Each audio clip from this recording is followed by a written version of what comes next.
Jadi ayah saya itu pertengahan Desember lalu operasi bedah saraf karena memang ada saraf beliau yang terjepit sehingga mengakibatkan beliau susah berjalan, gitu, susah bergerak. Jadi waktu itu Bapak memang kepengen saya setidaknya bisa mandiri untuk pergi ke kamar mandi sendiri, untuk melakukan ya pokoknya pergerakan yang tidak menyusahkan orang lain. Gitu. Sebetulnya kami dari anak-anak tidak ada yang memaksa Bapak untuk operasi, jadi sebenarnya itu benar-benar semangatnya Bapak lah, Bapak yang kepengen demi bisa independen dan nggak merepotkan orang. Itu memang karakter ayah saya banget lah gitu. Nah setelah operasi tersebut, operasinya sukses, terbilang lancar, hanya saja beberapa waktu berselang terjadi komplikasi. Ada infeksi paru yang kemudian menyebabkan ya sudah ada gangguan di organ-organ lain lah gitu. Dan mungkin karena Bapak juga udah sembuh ya, jadi daya tahan tubuhnya tidak seperti orang-orang muda yang masih sehat. Nah ya fisik beliau akhirnya menyerah gitu. Kurang lebih dirawat di ICU-nya sejak tanggal 13 Januari dan berpulang kemarin. Ayah menutup usia pada 85 tahun. Beliau lahir tahun 1938 dan beliau memang sudah mengamanatkan ingin dimakamkan di kampung. Kampungnya itu di Balige, di Sumatera Utara. Tepatnya di desa Tambunan Sungai. Jadi nanti kami sekeluarga akan mengantar Bapak ke peristirahatan terakhir. Di situ sudah ada makam keluarga yang mana memang beliau juga yang membangun. Sudah ada ayahnya Bapak, almarhum ibu kandung saya, lalu sudah ada opungnya Bapak juga, jadi memang sudah disiapkan lah.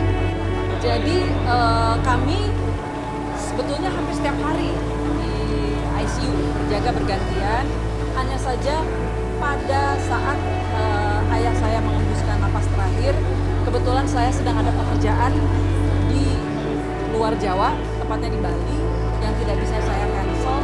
Jadi akhirnya saya berangkat. Tapi itu memang sudah atas kesepakatan kami bersama ya, 5 bersaudara.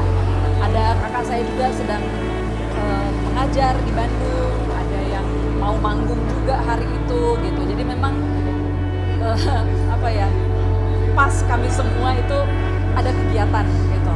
Tapi memang ada kakak saya, Kay Mangunsong, yang sudah standby. Beliau memang sudah komit untuk nggak kerja dulu deh gitu. Kebetulan kan beliau sutradara, jadi dia bisa menjaga jadwal syuting tidak ada sampai selesai pemilu. Nah, jadi dialah yang kemudian bersama dengan ayah saya. Tapi saat itu sih lumayan ada sekitar 6-7 orang yang bersama-sama ayah saya, termasuk saudara kami yang seorang pendeta. Jadi ya menurut saya kepergiannya Bapak tuh sangat damai, sangat indah. Baru mau memulai, saya mengajar jadi pemateri sebuah workshop menulis untuk satu instansi pemerintah. Dan ya saat itulah saya barangkali setengah detik sebelum saya mulai mau turun ke venue itu saya baca. Ini barangkali satu hal yang saya pelajari dari ayah saya. Bapak itu paling gak suka orang yang kerjanya setengah-setengah. Dan Bapak itu sangat pragmatis, sangat logis. Jadi kadang-kadang kalau misalnya kami ada dalam situasi yang Pak, ini gimana Pak? Aku kerja dulu atau ngapain dulu? Dia bilang, dahulukan pekerjaanmu. Nanti baru gampang. Gitu. Kita bisa ketemu lagi, kita bisa ngobrol. Termasuk kayak misalnya ketika Bapak telepon, terus saya bilang, Pak sorry, aku lagi kerja. Bapak nunggu nggak apa-apa. Oh silakan teruskan. Gitu. Selesaikan dulu pekerjaanmu. Selalu seperti itu. Jadi ketika saya tahu ayah saya berpulang pada saat saya mau kerja, ya saya dalam hati cuma bisa bilang, Pak, ya temani saya lah, kita selesaikan pekerjaan ini. Memang sudah mulai turun, cuma karena fisik Bapak terbilang kuat gitu ya, jadi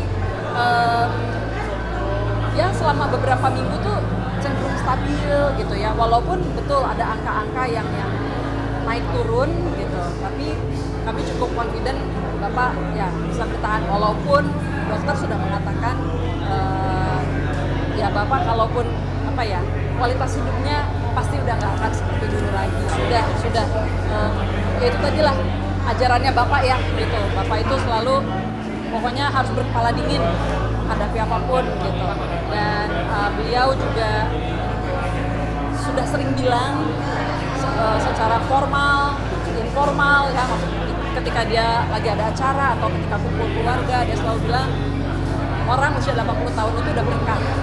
Jadi saya ini udah dapat banyak bonus ketika dia sudah 85 masih bisa kumpul sama anak cucu, melakukan hobi-hobinya, menyanyi dan sebagainya. Jadi ya beliau sudah hidup dengan maksimal menurut saya.